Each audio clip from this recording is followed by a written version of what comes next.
आज आपल्याला खाज्याच्या करंज्या करायच्या आहेत. तर त्या करंज्यांसाठीचं साहित्य मी दाखवणार आहे. त्यामध्ये मैदा हे प्रमुख साहित्य असणार आहे.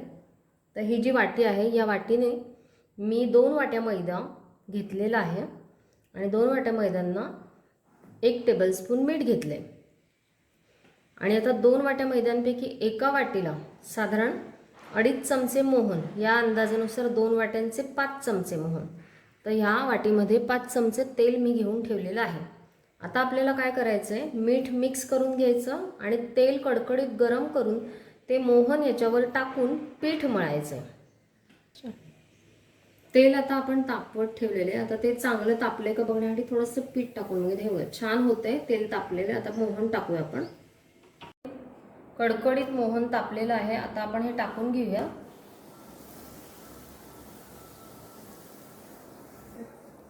गरम असल्या कारणाने आपण हे चमच्याने मिक्स करून घेऊया आणि चमच्याने चांगलं मिक्स झालं की मग थोड्याने व्यवस्थित ते हाताने चोळून घेऊया व्यवस्थित, म्हणजे ते मैद्याच्या प्रत्येक कणामध्ये ते मोहन मिक्स होतं.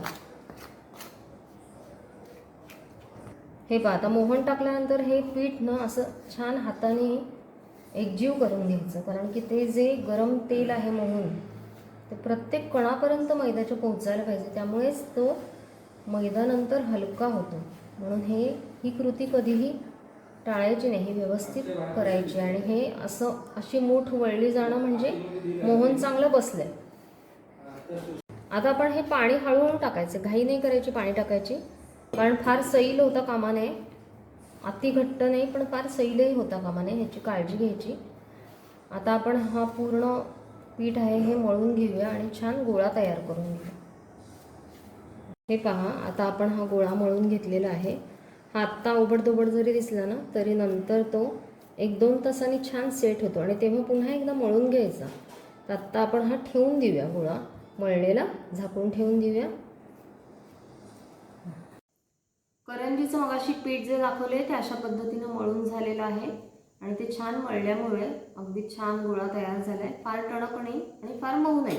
आता आपल्याला करंजीच्या सारणाकडे वळायचं आहे. त्या सारणाचं साहित्य मी सांगते आहे. 2 वाट्या डेसिकेटेड कोकोनट, 1 वाटी पिठी साखर, 1 वाटीपेक्षा कमी बारीक रवा, बदाम, काजू आणि पिस्ता, 8 बदाम, 7 ते 8 काजू, 7 ते 8 पिस्ता, खसखस 1.5 चमचा आणि 1 चमचा वेलची पावडर. आता साहित्य आपलं बघून झालेलं आहे. तर हे जे सारण आहे ते कसं तयार करायचे याच्या कृतीकडे आपण वळूया. साजूक तूप आपण घ्यायचं. रवा भाजायला आपल्याला लागणार आहे, साधारण 1.5 चमचा टाकायचं. गॅस मी मगाशीच गरम करायला ठेवलं होतं, त्यामुळे ते तापलेलं आहे. आता आपण हा रवा टाकून घेऊ त्याच्यामध्ये.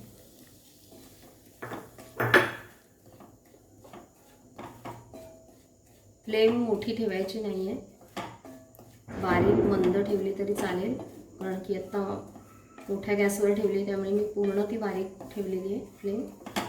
अगदी लालबुंद नाही करायचं आहे, पण कचवट अजिबात राहता कामा नये, तो खमंगच व्हायला पाहिजे.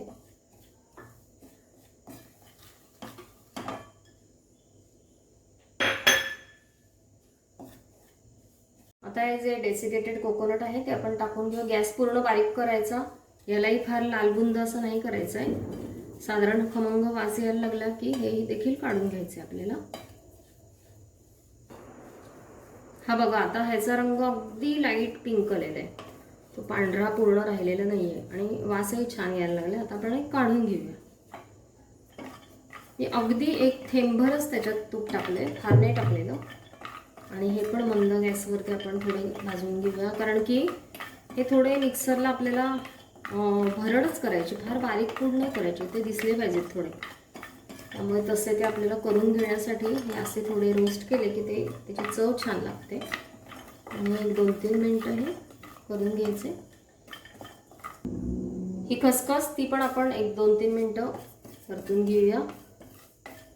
हे बघा, आता हे आपलं डेसिकेटेड कोकोनट आहे हे भाजलं आहे, हा रवा भाजलेला आहे, ही खसखस भाजली आहे, ही वेलची पावडर आणि हे सगळं आपलं बदाम काजू वगैरे त्याचं हे मिश्रण.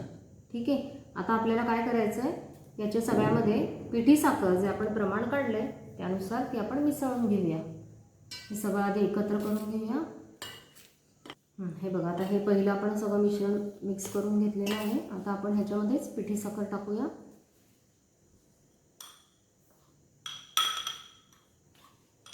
अशा रीतीने आपलं करंजीचं सारण हे तयार झालेलं आहे. पिठी साखर देखील घालून त्याला पुरेसा गोडवा आलेला आहे. आता आपण साट्याकडे वळूया.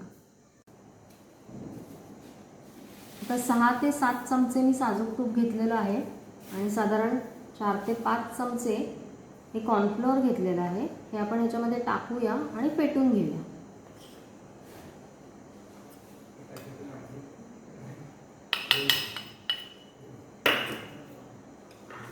तर हे आता मिक्स करून झालेलं आहे. साठं तयार आहे आपलं.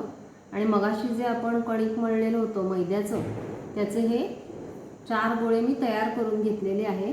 आता पुढच्या कृतीकडे आपण वळूया. आता आपण ही पोळी लाटून घेऊया. आता हे आपण जे 4 गोळे तयार केलेत, या 4ही गोळ्यांच्या आपण पोळ्या लाटून घेऊया आणि त्या एकावर एक ठेवून देऊया. आता ही पोळी आपली तयार झाली. आपण आता क्रीम लावायला घेऊया.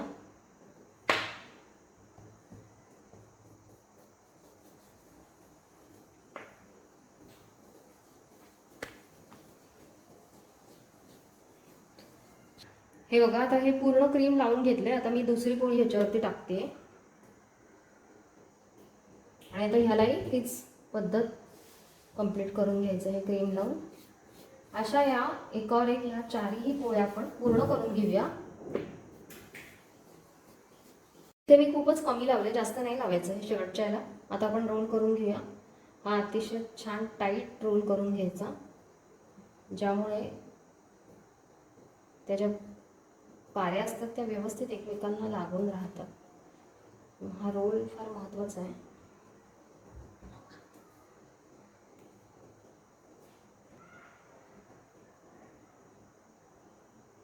हे बघा, आता हा पूर्ण झाला आहे.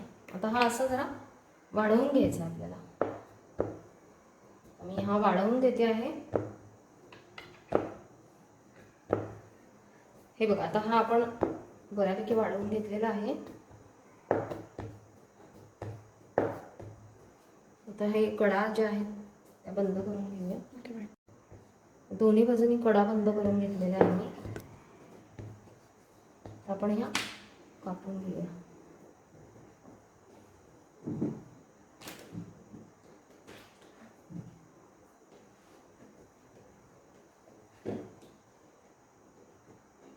हे बघा, आता ह्या अशा पद्धतीनं आपण तुकडे करून घेतलेले. आता कसं लाटायचं ते मी दाखवते. हे जे आपल्याला लाटायचं आहे ना, ही पारी अशी नाही, ही अशी ठेवून घ्यायची आणि मग ती प्रेस करताना अशी प्रेस करायची. त्यामुळे ह्या पाऱ्या अशा पद्धतीनं ते येतात. ठीक आहे. आता हे आपण हलक्या हाताने लाटत जायचं.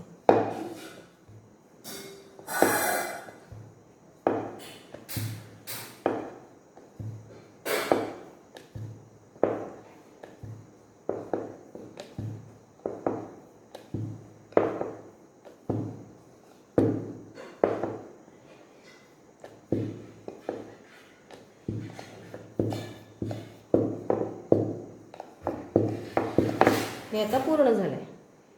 हे बघा, आता मी मुद्दामून तुम्हाला हे पॅटर्न जे आहे ते दाखवण्यासाठी हे ठेवलेलं आहे. मी थोडंसं तुम्हाला क्लोजअप करून दाखवते. हे पहा. तर हे बघा, इथे तुम्हाला लेयर्स दिसतील. तर हे जे लेयर्स आहेत ना, ह्याच आपल्या नंतर पाऱ्या सुटतात. आता हे जे लेयर्स आहेत ते कुठल्या दिशेला ठेवायचे, तर हे जे लेयर्स आहेत, हा लेयर्सचा भाग आहे तो नेहमी आपल्या पंजावर अशा पद्धतीने ठेवायचा आणि हा जो प्लेन भाग आहे हा आतल्या दिशेला ठेवून मग इथे सारण भरून हे करायचं, बंद करायचं. आता हे बंद केल्यानंतर हे लेयर्स बाहेरच्या बाजूने आपल्याला दिसायला लागतील. हे बघा, हे बाहेरच्या बाजूने असे दिसायला पाहिजे. म्हणून हे आतल्या बाजूला प्लेन असतं आणि बाहेरच्या बाजूला हे लेयर्स असतात. ठीक आहे. तर हे समजून घ्यायचं की लेयर्सचा जो भाग आहे तो बाहेरच्या दिशेला यायला पाहिजे. आता आपण सारण भरून घेऊया. पाणी लावून घेऊया.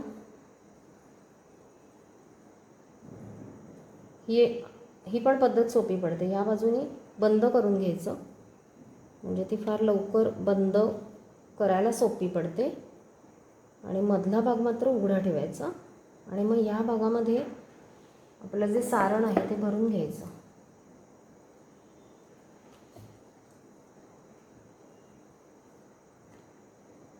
आणि हे सारण जे आहे ते सगळीकडे जायला पाहिजे म्हणून थोडं एकदा कडेच्या भागात ते जाण्यासाठी जरा बोटाने सारखं करून घ्यायचं. आणि ही करंजी ना पोकळ नाही ठेवायची, व्यवस्थित भरायची.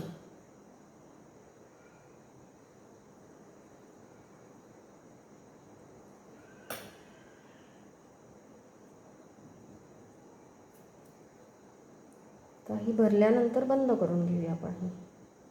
ही पण एक पद्धत सोपी पडते. तुम्हाला जी सोयीची सोपी वाटते ती तुम्ही करू शकता. आता पुन्हा ह्याला मोडून शेंग घालून घेऊया.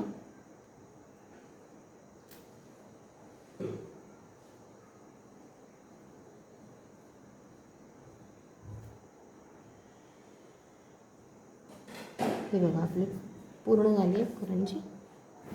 आपण आता टाकून घेऊया करंज्या. पहा तेलही छान तापलेलं आहे. तेल मी आत्ता बारीक केले, चांगलं कडकडीत तापले म्हणून.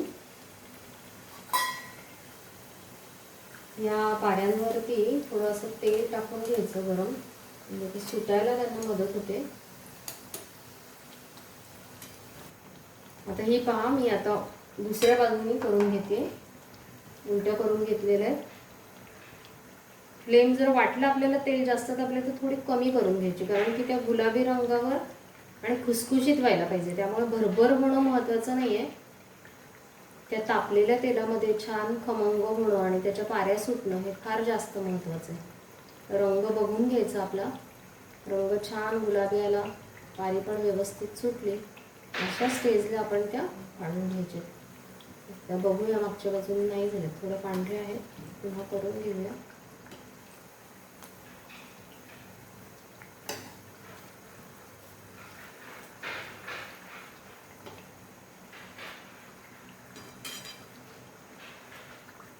ह्या ना सगळं हलक्या हाताने करायचं, भरभर नाही करायचं.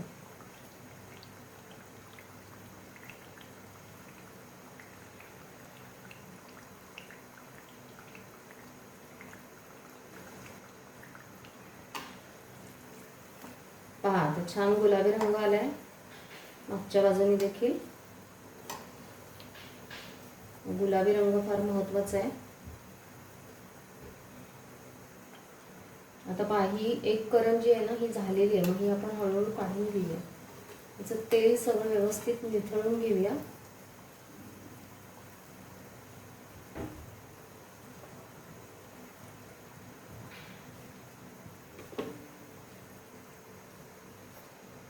पहा कशा दिसत आहेत.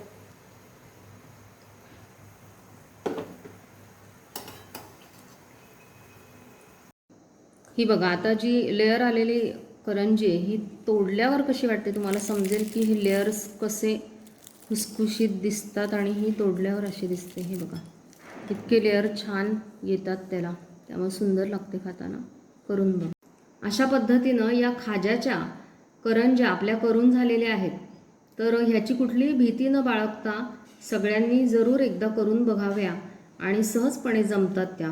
कमी प्रमाण घेऊन जर केल्या तर आपल्याला भीती राहत नाही आणि आपला हात हळूहळू बसायला सुरुवात होते. उद्यापासून आपली दिवाळी सुरू होत आहे. तर सगळ्यांना शुभ दीपावली, भरपूर दिवाळीच्या छान शुभेच्छा. आनंदायी सुखदायी दीपावली ही आपल्याला जाओ. धन्यवाद.